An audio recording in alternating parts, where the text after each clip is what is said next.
ஸ்டேட்ல இருந்து சென்ட்ரல் வரைக்கும் பின்னி பெடல் எடுத்திருக்காரு. நல்லா பண்ணிருக்காரு இந்த மூவி. நல்லா இருக்கு. ஃபேமிலி ஆடியன்ஸ்க்கு பிடிக்குமான்னு தெரியலங்க. இது யங்ஸ்டர்ஸ்க்கு நல்லா பிடிக்கும்னு தோணுது. அரசியல் விமர்சகர்கள், அரசியல்ல இருக்கக்கூடிய ஆட்கள் பார்க்கலாம். நல்லா இருக்கு படம். சூப்பரா இருக்கு. சார் தப்பு பண்றவங்க தட்டி கேளுங்க சார். அது யாரா இருந்தாலும் சரி, நீயா இருந்தாலும் நானா இருந்தாலும், மேல இருக்க என்ன சொல்றது, மேலிடத்துல யார் என்ன பண்ணாலும் நம்ம தட்டி கேட்கணும். அதுதான் சொல்லியிருக்காரு விஜய் ஆண்டனி. எனக்கு அவர் பண்ணதோட இந்த கேரக்டர், இந்த போர்ஷன்ஸ் எல்லாம் விஷால் அவர்கள் பண்ணியிருந்தா சூப்பரா இருந்திருக்கும். Revolutionary movie. ஓவரால் இது ஒரு ரெவல்யூஷனரி மூவி. அவ்வளவுதான். Political racism. என்ன சார்? 8 கொடுக்கலாம் சார்.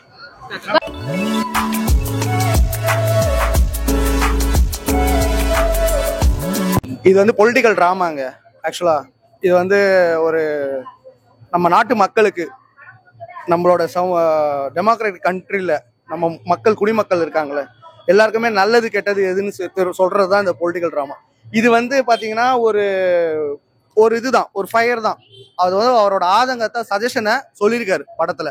மற்றபடி வேற எதையோ யாரோ தாக்குறதோ இல்லை அரசியலோ வந்து பேசுறதுக்கு இங்கே நான் வரல. அரசியல் வேணாங்க. இது வந்து படமா பார்க்கணும். ஆனால் அது வந்து ஒரு ஸ்டார்டிங் பாயிண்டா நீங்க எடுத்துக்கோங்க, அவ்வளவுதான். அரசியல் தாங்க படமே. இப்போ வந்து இன்னைக்கு வந்து கிஸ்ன்னு ஒரு படம் ரிலீஸ் ஆயிருக்கு. அது வந்து நம்ம எங்க காலேஜ் பசங்களுக்கு வந்து கவின் ப்ரோ அவர் நடிச்சிருக்காரு, சதீஷ் அவர் இயக்கியிருக்காரு, டான்ஸ் மாஸ்டர் சதீஷ் அண்ணன் தான். ஸோ நான் என்ன சொல்லுவேன்னா, இது பொலிட்டிக்கல் வந்து இப்போ இப்படி நெக்ஸ்ட் ஜென்ரேஷன் வரப்போகுது, நெக்ஸ்ட் இது ஆட்சி வரப்போகுது. ஸோ அதுக்காக ஒரு நல்ல சஜஷனுக்காக கொடுக்குறாங்க. எப்பவுமே மக்கள் வந்து அதை பார்த்து ஓரளவுக்கு அவங்களுக்கு தோணும்ல, யார் வரணும் யார் வரணும், மக்கள் தான் முடிவு பண்ணணும்.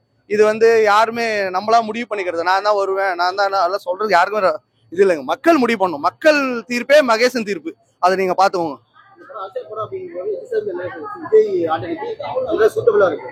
கண்டிப்பா அவர் எல்லா கேரக்டரும் சூட்டபிள் தாங்க. அவர் பிச்சைக்காரனா இருக்கும்போது பிச்சைக்காரனாவே நடிச்சாரு.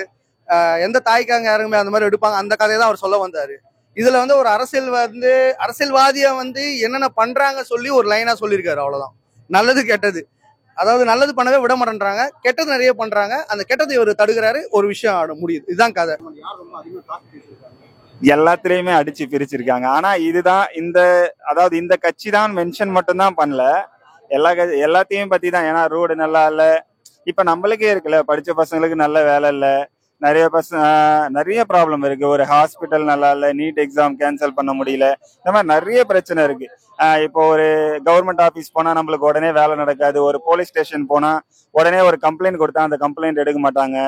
ரோடு எல்லாம் நல்லா இருக்காது, ஆனா ஹெல்மெட் போடலன்னு மட்டும் ஃபைன் மட்டும் வாங்குவாங்க. என்ன ரோடு நல்லா இல்லை நம்ம போய் கேட்டோம்னா நம்மளுக்கு இன்னும் ஃபைன் தான் போடுவாங்களே தவிர, நம்ம எல்லாமே எப்படின்னா இன்டைரக்டா டைரக்டா அந்த மாதிரி மாத்தி மாத்தி காட்டிருக்காங்க. ஒரு சீன் போயிட்டே இருக்கும், அப்ப வந்து குண்டும் குடியுமா இருக்க ரோட காட்டுவாங்க. அப்ப என்ன சொல்றாங்க, ரோடு நல்லா இல்ல அப்படின்னு காட்டுறாங்க. ஒருத்தன் போயிட்டு இருப்பான், ஏதோ ப்ராப்ளம் நடக்கும், அப்ப ஹெல்மெட். அந்த மாதிரி ஒரு இன்டைரக்டாவும் சொல்லியிருக்காங்க, டைரக்டாவும் சொல்லியிருக்காங்க. அதே மாதிரி பால் விலை ஏறிட்டே போகுது, டாக்ஸ் அதிகமா இருக்கு, இந்த மாதிரி எல்லாத்தையுமே ஓவராலா நம்மளுக்கு எல்லாமே கனெக்ட் ஆகும். டேட்டா எல்லாமே கனெக்ட் ஆகும். நம்ம ரியல் லைஃப்ல என்னென்ன இருக்கோ எல்லாமே கனெக்ட் ஆகும். ரொம்ப ரொம்ப சூப்பரா எடுத்திருக்காங்க. அதான் இப்போ நாட்டுக்கு தேவை, யங்ஸ்டர் மத்தியில என்ன வேணுமோ அதை ரொம்ப ரொம்ப சூப்பரா ஆழமா சொல்லியிருக்காங்க. இதை வந்து தைரியமா நடிச்சிருக்காரு பாத்தீங்களா விஜய் ஆண்டனி அண்ணன், அதுக்கே அவருக்கு ஒரு பெரிய பெரிய ஹேட்ஸ் ஆஃப் சொல்லலாம். டைரக்டருக்குமே ரொம்ப பெரிய பிரில்லியன்ட். அவரு ரொம்ப தைரியமா எடுத்திருக்கு. ஒரு நம்பிக்கையா கேரண்டியா போலாம் அப்படின்ற மாதிரி தான் இந்த படமும் எடுத்திருக்காங்க. உண்மையிலேயே ரொம்ப ஒரு சூப்பரான ஒரு படம். இந்திய அரசியல், தமிழ்நாடு அரசியல் என்ன நடக்குது அப்படிங்கிறத புட்டு வச்சிருக்காங்க உள்ள. ஒரு சில விஷயங்கள் வந்து லாஜிக்கலா ஏத்துக்க முடியாது. ஒரு தனிநபர் வந்து ஒட்டுமொத்த அரசியல்வாதிகளை எதிர்த்து கேள்வி கேட்கிற மாதிரி பண்ணா லாஜிக்கா ஏத்துக்க முடியாது. ஆனா அவங்க சொன்ன விஷயம் அப்படியே உண்மை. ஒரு அரசியல்வாதி எப்படி இயங்குறான் அப்படிங்கிறத காமிச்சிருப்பாங்க. 2 பேருமே கூட்டாளிகள் தான், அவங்களுக்கு தேவை ஓட்டு, மக்களை வச்சு அரசியல் பண்றாங்க, அவ்வளவுதான் அப்படிங்கிறத ரொம்ப சூப்பரா காமிச்சிருக்காங்க.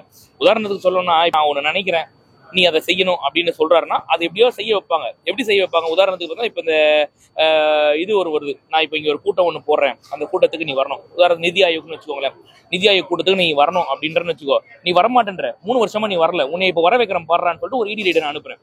இடிக்கு பயந்து என்ன பண்ற, நீ உடனே போய் அங்க நிக்கிற. உன்னை எப்படி விஜய் ஆண்டனி அவர்களுடையது நல்லா பண்ணிருக்காரு.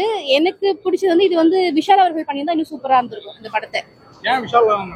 புரட்சிகரமான படம். என்ன இவருக்கு செட் ஆகல சார், இவருக்கு பிச்சைக்காரன் இந்த மாதிரி ஒரு இதான் செட் ஆகும். இந்த கான்செப்ட் வந்து இந்த மாதிரி இது ஒரு ஃப்ரெஷ்ஷான கான்செப்ட். ஆக்சுவலி இந்த படம் வந்து இது வந்து விஷால் சூர்யா இந்த மாதிரி பண்ணியிருந்தா நல்லா இருந்திருக்கும்.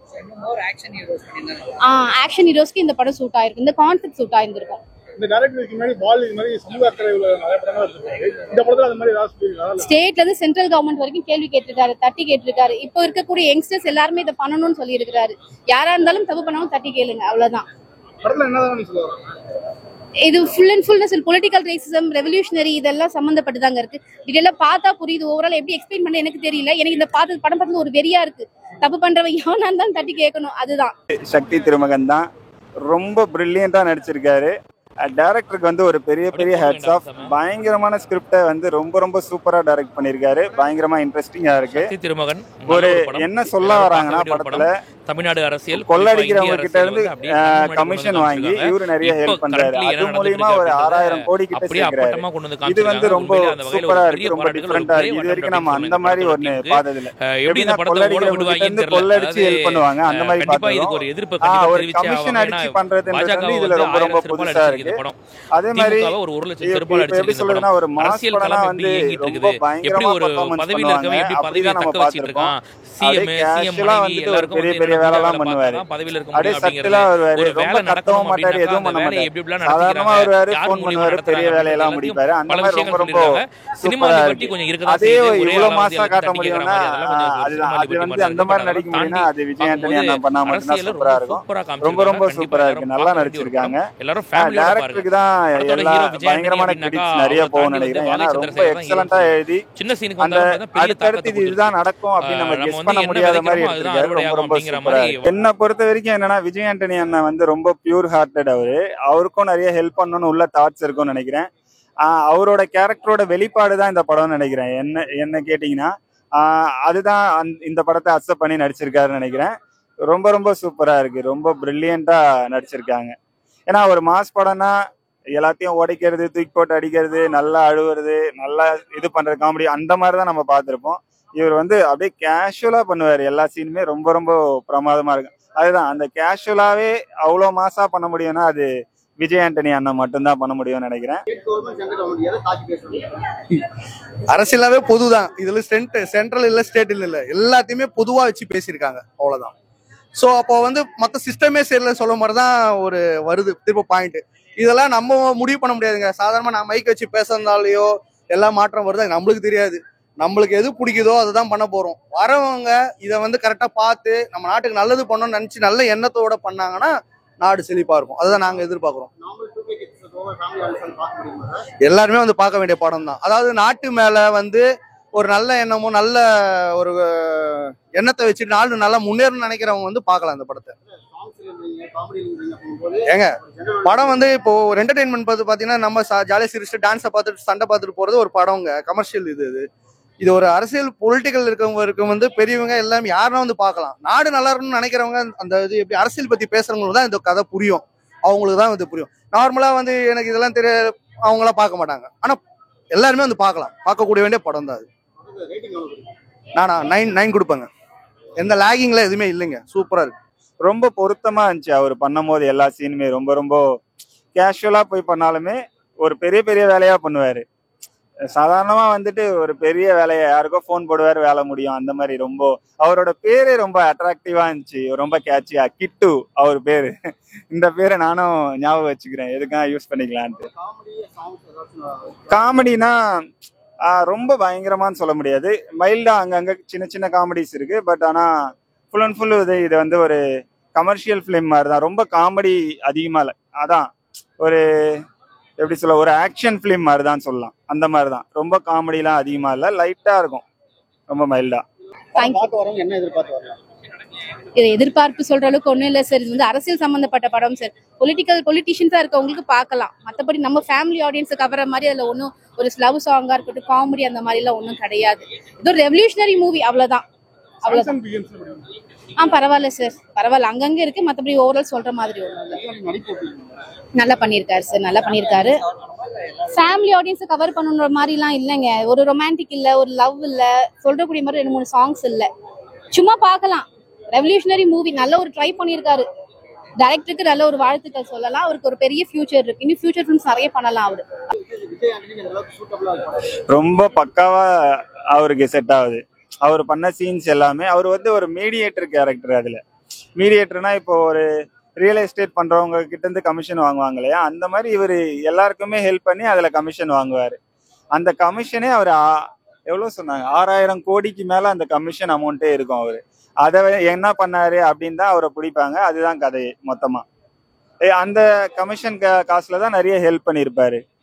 இது நம்ம கொஞ்சம் பார்த்துருப்போம், எப்படின்னா கொள்ளடிச்சு அதுல ஹெல்ப் பண்றது நம்ம பார்த்துருப்போம். ஆனா ஒரு மீடியேட்டரா வந்து அந்த காசை வாங்கினாருன்ற மாதிரி நம்ம பார்த்துருக்க மாட்டோம் படத்துல. அது கொஞ்சம் டிஃப்ரெண்ட் இதுல.